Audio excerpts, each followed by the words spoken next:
Chapter 21. There were many families in the yard, talking, laughing, children playing, when the Schnell group arrived. Mrs. Veerkamp came over and greeted Herr and Mrs. Schnell and others, then turned to Okay, smiled, and said, "Konbawa." "Good evening, Okay." "Konbawa, Mrs. Veerkamp-san." And Okay bowed in greeting and offered the food they had brought. "Dozo, please."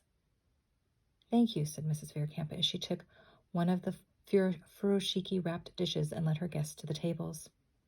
Okay saw the food on the big table, platters and bowls still covered with cloths or lids, and she knew some of the dishes would contain corn relish, baked beans, fried chicken, and cakes. She was reminded of the first time they had brought Japanese food to a picnic. The Californians were afraid to taste it. None of them had ever seen Japanese food before, and it looked funny to them. But they did try it, and they liked most of it, especially yakitori, chicken dipped in soy sauce. Then she laughed at herself, for she remembered her first taste of milk, and she did not like it at all.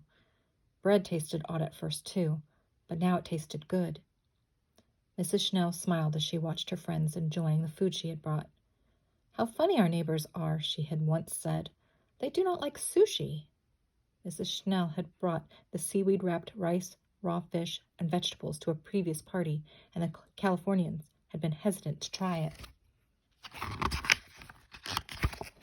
Herr Schnell's favorite American food was apple pie, so Mrs. Veerkamp had taught Mrs. Schnell how to make it. She had also taught her friend how to make sourdough bread, and Mrs. Veerkamp had been heard to say that Mrs. Schnell's sourdough bread was at least equal to the county's best. When it was time for the entertainment, Mr. Veerkamp put 3 stools in front of the tables, took his fiddle out of its case, and sat on one of the stools.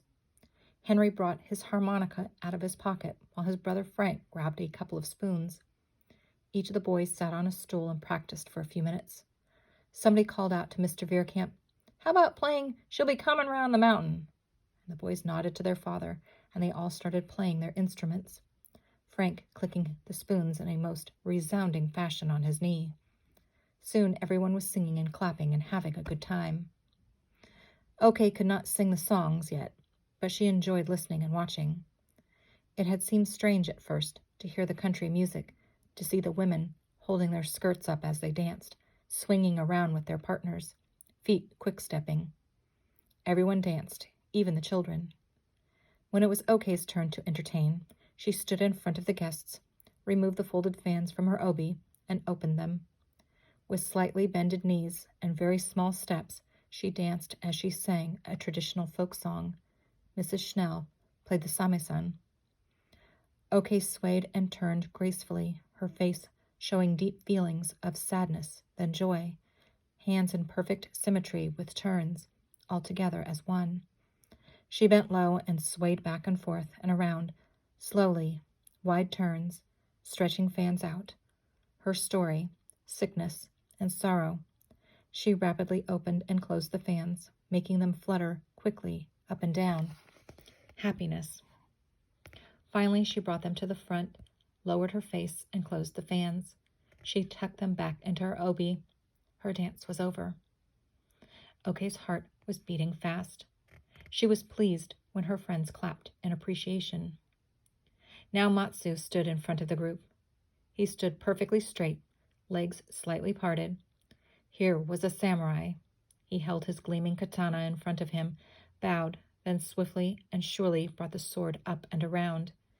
It sang as he pulled it through the air faster and faster, again and again.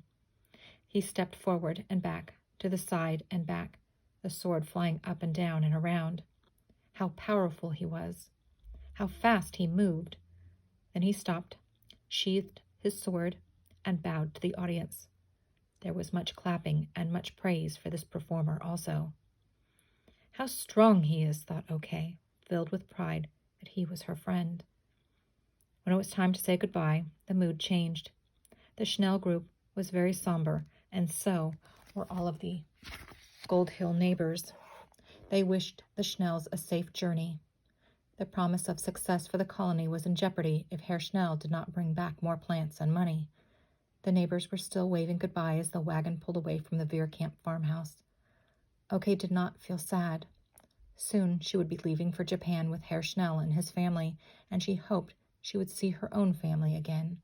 She yearned to find news of them, or, even better, to see them.